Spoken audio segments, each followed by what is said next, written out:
Welcome back to my channel. Hello all. ఈరోజు మా బుడ్డోడు ఏం చేశాడో మీరే చూడండి. ఒక ప్లేట్లో మసాలా దినుసులు అన్నీ వేసి ఇచ్చాను. మిరియాలు, లవంగాలు, ఇలాచీ, దాల్చిన చెక్క, షాజీరా, జీలకర్ర, ధనియాలు. చూసారా ఎలా తింటున్నాడో. అసలు వీడికి ఇవన్నీ ఇంతలా ఇష్టమని తింటుంటే తినే వరకు నాకు కూడా తెలియదు. పెద్దవాళ్ళం మనమేమో మార్నింగ్ లేస్తే చాలు బెల్లీ ఫ్యాట్ అని, బాడీలో కొలెస్ట్రాల్ తగ్గించుకోవడం అని, వెయిట్ లాస్ కోసం అని, జీరా వాటర్, దాల్చిన చెక్క కషాయం అని రకరకాల కషాయాలు తాగడానికి ఇష్టం లేకున్నా ఆ కషాయాలు తాగుతుంటే మావాడు మాత్రం ఇవన్నీ 10 రెట్లుగా ఎంతో ఇష్టంగా తింటున్నాడు.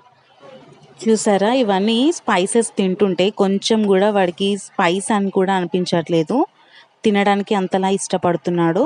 అదే అన్నంలోకి కొంచెం కారం ఉన్న కర్రీ ఏదైనా కలిపి తినిపిస్తే మాత్రం ఉఫ్ఫు ఉఫ్ఫు అని అనుకుంటూ వాటర్ అడిగి తాగుతాడు.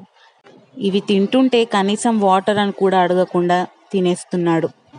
మా బుడ్డోడు ఇవన్నీ ఇలా తింటుంటే నాకైతే చాలా వింతగా అనిపించింది. మరి ఇలాంటి వింత వీడియోస్ కోసం డూ ఫాలో మై ఛానల్.